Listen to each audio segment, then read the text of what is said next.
Hi everyone, I'm Lorenzo, the online programming coordinator at North York Community House.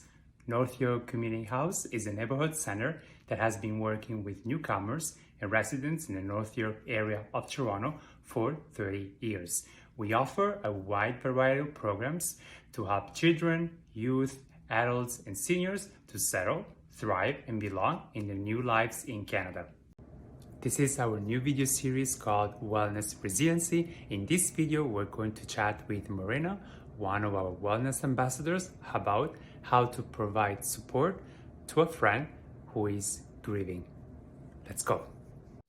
Hello, everyone. Hi, Morena. How are you?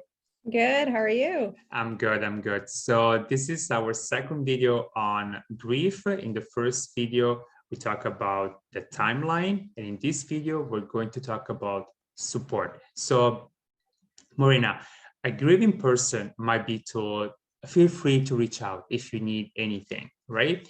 And I think there might be better ways that we can support our friend who is grieving. Of course. I think although the statement is a way to show your friend or family member that you're there for them, you need to remember that they're grieving. So they may feel overwhelmed and not know how or even when to reach out. Or in some cases, they may feel like, they don't want to ask for help because they don't want to be a burden. So instead, I actually like to recommend people to use more direct language on how you can help a friend. So let me give you an example. Yes. Let's say I love cooking. So I'd say, Lorenzo, I'd love to come over to cook you dinner next week, Thursday at 6:30. Does this work for you?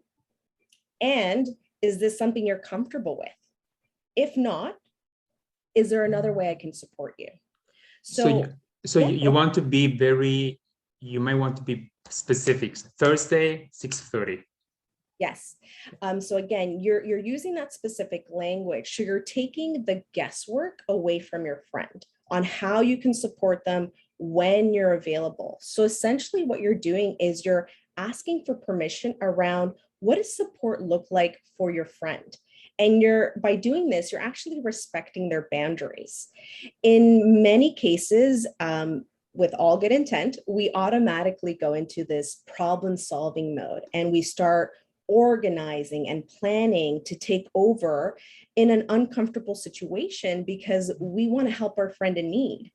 But sometimes these intentions, although are good, get interpreted by people as you're imposing yourself on me, or you're crossing some of my boundaries. Or some individuals might feel like they don't have control in that situation. So I always like to stress, check in with the person before you start offering some help, giving any advice, and most importantly, starting to share a personal grieving story. Okay, so also Sharing also your experience.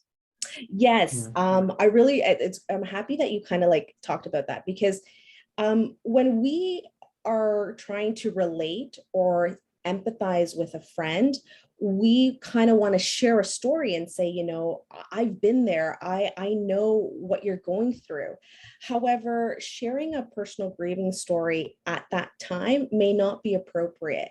You can still build connections and empathize with your grieving friend, but there's actually a way to check in before you go automatically into that story. So I'll give you an example that I read online, which is, I've had some experience with loss as well. I would love to talk with you about it if you feel like it would be helpful.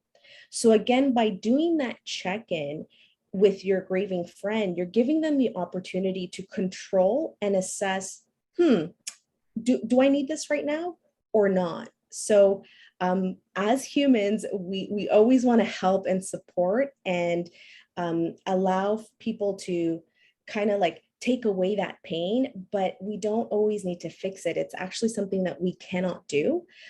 We cannot take the pain away. It will always be there, but we can show our family members and friends that we're there to support them, listen without judgment, and actually walk beside them through their grief at their own pace.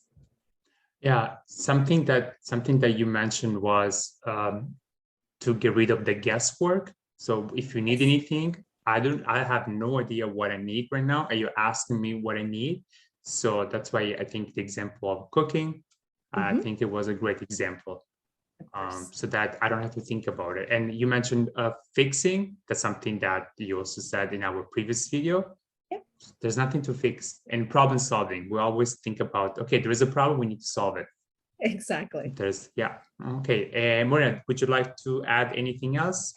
Well, you know what? I just want to say thank you, Lorenzo, for giving me the opportunity to discuss such an important topic. As mentioned, grief is something that we're actually all going to experience at one point in our lives. And we need to learn to humanize the grieving process and be true to our feelings. So thank you for the opportunity. No, it was my pleasure. My pleasure. And for the people who are watching us, what is one way that you use to support your friend? Let us know in the comments. And Morena, was really interesting, and I hope to see you next time in the future. Perfect. Have a good one, Take guys. care. Bye bye. Bye bye. Bye bye.